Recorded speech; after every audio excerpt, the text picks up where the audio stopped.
Adrien stood frozen in his own doorway. Inside his living room, the new nanny was lying flat on the floor in bright blue rubber gloves. His twin sons were climbing all over her body, screaming with laughter. It looked like complete madness. But what he didn't see yet, what would change everything, was that his weakest son, the one doctors said might never walk, was standing on his own 2 feet for the very first time. Adrien didn't wait to understand. He exploded. What is going on here? But let's go back. Because what led to this moment started 2 weeks earlier, when Adrien made a decision that almost destroyed his family. The mansion was silent. Too silent. Adrien stood at the tall window of his bedroom, staring down at the perfectly cut grass below. Everything in his home was clean. Everything was in order. But something was missing. Life. It had been 3 years since his wife died. 3 years since laughter echoed through these halls. 3 years since he allowed himself to feel anything other than control. Now, all he had left were rules.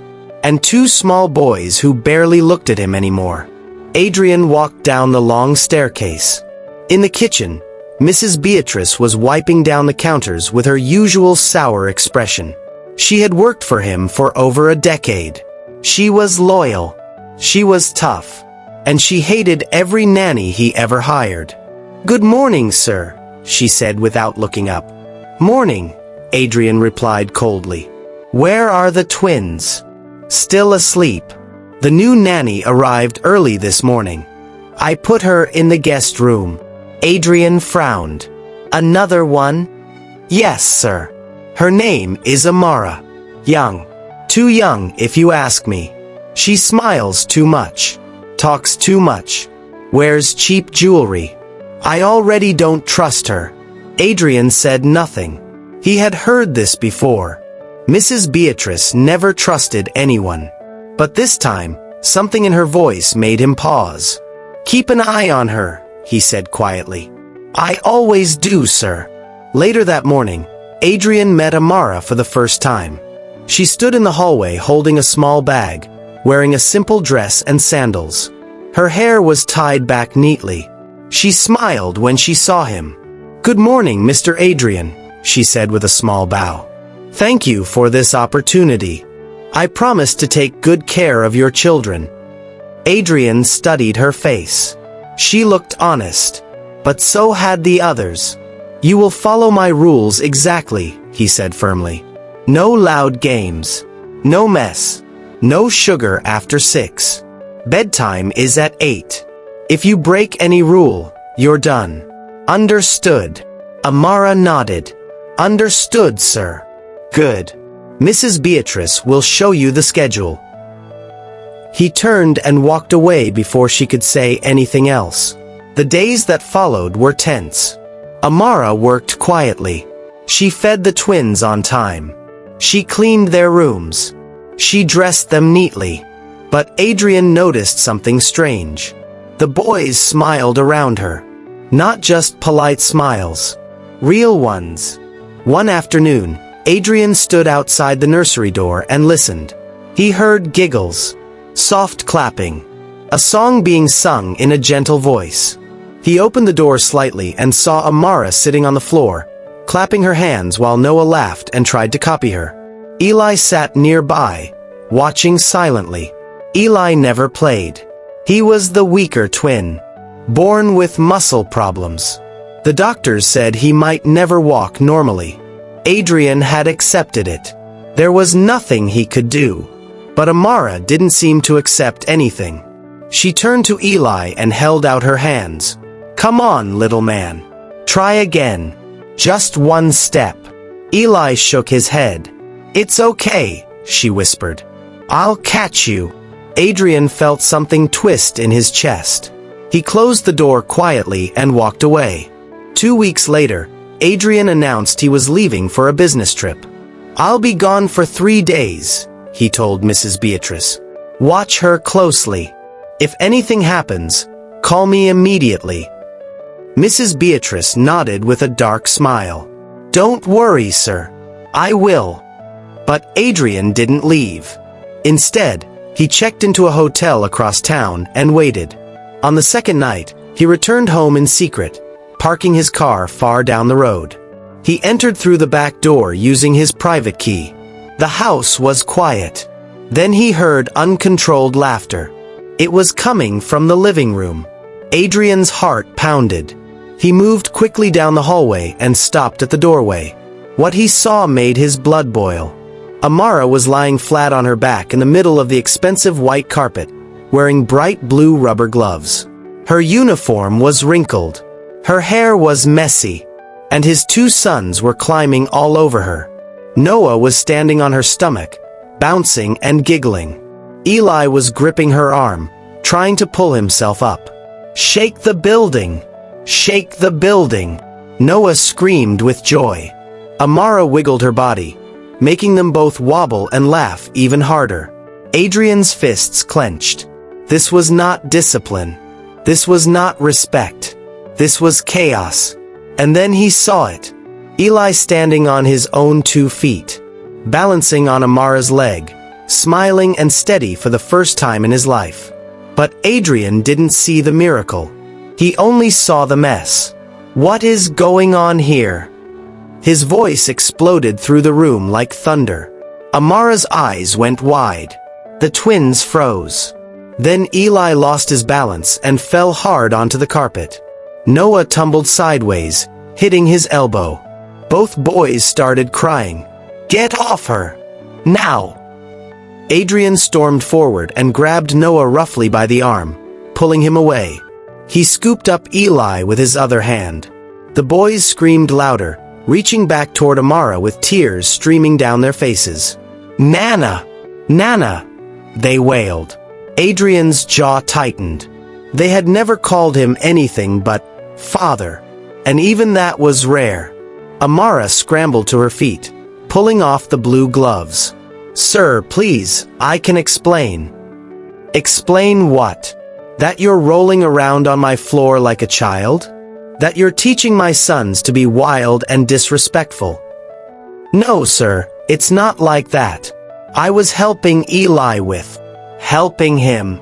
By letting him fall? By turning my home into a playground?" Amara's voice shook, but she stood her ground. "Eli was standing on his own for the first time, sir. I've been working with him every day. The game helps him build strength and balance. The doctors said..." "I don't care what the doctors said." Adrien's voice cut through the air like a blade. "You are not a doctor. You are a nanny. And you're fired." The words hung in the air. Amara's face went pale. The twins cried harder, stretching their arms toward her. "Pack your things," Adrien said coldly. "I want you out of this house in 1 hour." Amara stood in the guest room, folding her few belongings into her small bag. Her hands were shaking, not from fear but from heartbreak. She could still hear the twins crying downstairs. Their voices were hoarse now, broken from screaming. They had been calling for her for over 20 minutes, and no one was comforting them. She zipped her bag slowly, blinking back tears. She had only been here 2 weeks, but she loved those boys like they were her own. Especially Eli. Sweet, quiet Eli who worked so hard every single day just to stand for a few seconds. Today he had finally done it, and his father hadn't even noticed. A sharp knock came at the door. "Time's up," Mrs. Beatrice said from the hallway. Her voice was cold and satisfied. "Mr. Adrien is waiting downstairs to see you out." Amara took a deep breath, picked up her bag, and opened the door. Mrs. Beatrice stood there with her arms crossed, a thin smile on her lips. "I knew you wouldn't last. Girls like you never do. Too soft. Too emotional. This family needs discipline, not games." Amara said nothing. She walked past her and down the stairs. Adrien was standing in the entryway, holding both twins. They were still crying, their faces red and wet. The moment they saw Amara, they reached for her desperately. "Nana! Nana! No go! No go!" Adrien's grip tightened on them. His face was stone. Amara stopped a few feet away. She looked at the boys, then at Adrien. "May I say goodbye?" she asked quietly. Adrien hesitated. Then he gave a single, stiff nod. Amara knelt down and opened her arms. Adrien set the boys on the floor. They ran to her immediately, wrapping their small arms around her neck. "It's okay," she whispered, kissing the tops of their heads. "You're going to be okay." "Why you go?" Noah sobbed into her shoulder. "Because I have to, baby. But I need you to be strong for me. Can you do that?" Noah shook his head. Eli just clung tighter. Amara gently pulled back and looked into their eyes. "Listen to me. You are brave. You are kind. And you are loved. Don't ever forget that." She stood up slowly. The boys tried to follow, but Adrien stepped forward and held them back. Amara turned to him. Her voice was calm but firm. "They need a bedtime story every night. Noah likes the one about the lion. Eli needs his blue blanket or he won't sleep. They don't like loud voices. And if Eli cries at night, don't pick him up right away. Sit next to him. Let him know you're there. He just needs to feel safe." Adrien stared at her. His throat felt tight. Amara reached into her pocket and pulled out a folded piece of paper. "This is Eli's therapy routine. I wrote down every exercise. If you follow it, he'll keep getting stronger. He can walk, Mr. Adrien. He just needs time. And patience." She held out the paper. Adrien didn't take it. Amara set it on the table beside him. Then she picked up her bag and walked toward the door. "Wait." Adrien's voice stopped her. He reached into his jacket and pulled out an envelope. "Your payment. 2 months' salary for your trouble." Amara looked at the envelope. Then she took out only half and handed the rest back. "I was only here 2 weeks," she said softly. "I don't take what I didn't earn." She opened the door and stepped outside. The twins screamed. Adrien closed the door. And the house fell into chaos. The crying didn't stop. Not after an hour. Not after 2. Noah refused to eat. Eli wouldn't let anyone touch him. He sat in the corner of the nursery, rocking back and forth, tears streaming silently down his face. Adrien tried everything. He offered toys, snacks, cartoons. Nothing worked. By evening, his patience was gone. "Enough!" he shouted. "You will stop this crying right now." But they didn't stop. They cried harder. Mrs. Beatrice stood in the doorway, arms crossed. "Children need discipline, sir. Let them cry it out. They'll learn." But they didn't learn. They just cried. 3 days passed. The house was a nightmare. The twins barely slept. They barely ate. Eli stopped trying to stand at all. He just sat in silence, staring at nothing. Adrien was exhausted. He hadn't slept more than 2 hours a night.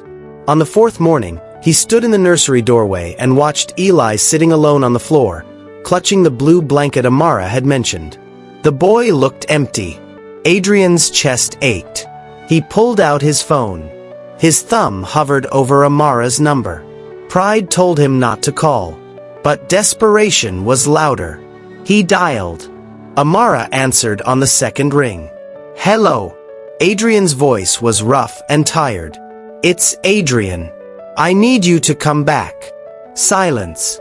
"Just for a few days," he added quickly. "Until I find someone else. I'll pay you double, please." Amara's voice was soft. "Why?" "Because they won't stop crying. They won't eat. Eli won't move. I don't know what to do. And what happens after a few days? You fire me again." Adrien closed his eyes. "No. I need help."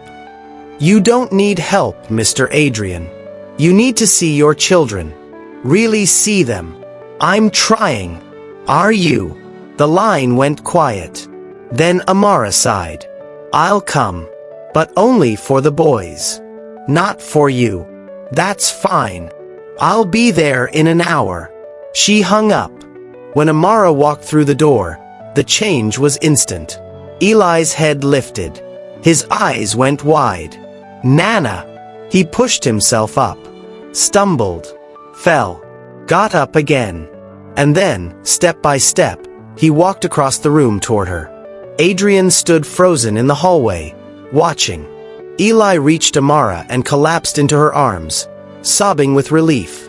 She held him tight, tears rolling down her own cheeks. "I'm here, baby. I'm here." Noah came running from the kitchen and threw himself at her legs. Amara knelt down and pulled them both close. Adrien watched from the shadows. And for the first time in 3 years, he felt something crack inside his chest. Something that had been frozen for far too long. He walked into the room slowly. Amara looked up at him. Her eyes were red but steady. "He walked," Adrien whispered. "He walked to you." "Yes," Amara said quietly. "He did." Adrien knelt down beside them. His hands were shaking. "I'm sorry. I didn't see it. I didn't see any of it." Eli turned and looked at his father. Then, with Amara's gentle encouragement, he reached out one small hand. Adrien took it. And for the first time in years, his son didn't pull away. The house was different now. Amara stayed. Not as a temporary fix, but as part of the family. And slowly, carefully, Adrien began to change. He came home earlier. He sat on the floor during playtime. He learned the bedtime stories. He even wore the blue rubber gloves and let the boys climb on him during Shake the Building. At first, it felt awkward and unnatural. But then Noah laughed at something he said. And Eli reached for his hand without being asked. But Mrs. Beatrice watched from the shadows. And she hated every moment of it. She saw how the boys ran to Amara first. How Adrien smiled more. How the house felt warm again. And it made her sick. One evening, while Amara was putting the twins to bed, Mrs. Beatrice slipped into Adrien's office. She knocked softly. "Sir, may I speak with you?" Adrien looked up from his desk. "What is it?" Mrs. Beatrice clasped her hands together, her face serious. "I didn't want to say anything before, but I think you should know. Your late wife's diamond brooch. The one she wore on your wedding day. It's missing." Adrien's face went pale. "What?" "I checked the jewelry box this morning. It's gone. And I believe I know who took it." Adrien's jaw tightened. "Who?" Mrs. Beatrice lowered her voice. "Amara, sir. I saw her near your wife's room 2 days ago. I didn't think much of it then, but now." Adrien stood up slowly. His hands were shaking. "Are you certain? Check her bag yourself, sir. I think you'll find it."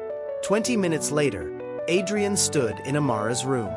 His face was hard and cold. "Open your bag," he said. Amara looked up from folding laundry, confused. "Sir, your bag. Open it. Now." Her face fell. She knew that tone. She unzipped her small travel bag and stepped back. Adrien searched through it roughly, and then his hand stopped. He pulled out the diamond brooch. Amara's eyes went wide. "I didn't. I would never." "Get out," Adrien whispered. "Sir, please, someone put that there. I swear I didn't take it." "Get out." Amara grabbed her bag, tears streaming down her face, and ran. But Adrien didn't move. He stood there, holding the brooch, his heart pounding. Something felt wrong. He walked to his office and opened his laptop. He pulled up the security footage from the last 3 days and scrolled through it quickly. Then he saw it.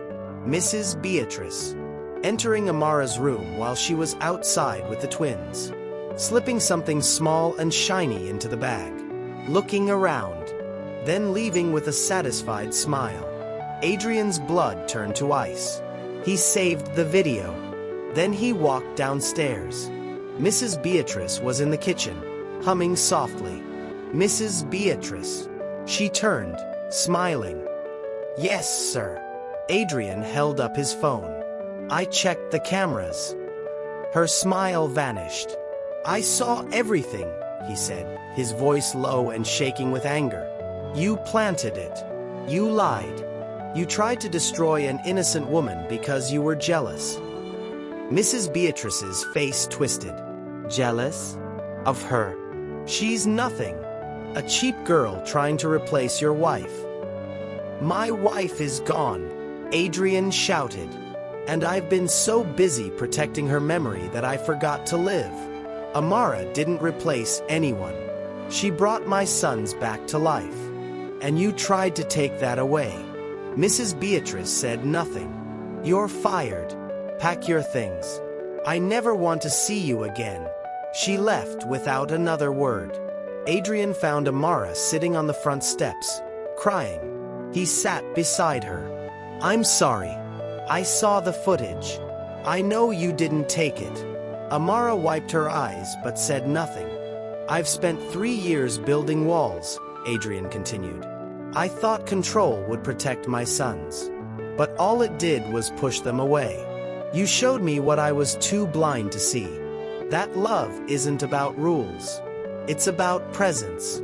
It's about getting on the floor and playing. It's about listening, trusting, and letting go. He looked at her. Please stay. Not as a nanny, but as a family. Amara studied his face. Then she smiled softly. Only if you promise to keep playing. Every single day. Months later, the mansion was unrecognizable. Toys were scattered across the floors. Laughter echoed through the halls. Eli ran everywhere, strong and confident. Noah told jokes at the dinner table. And Adrien played with them every evening, no longer afraid to be silly or messy or imperfect. Amara stayed, not as a servant, but as an equal, an aunt, a friend, and a teacher of love. And Adrien finally understood the truth. A man is not rich because of his money, but because of how fast his children run to him with smiles when he comes home. Pride can blind you to the miracles happening right in front of you. The people who love your children often see what you're too hurt to notice. Real strength is not control. It's the courage to kneel down, let go, and play. If this story touched your heart, subscribe so you never miss another lesson that could change your life. Thank you very much for watching.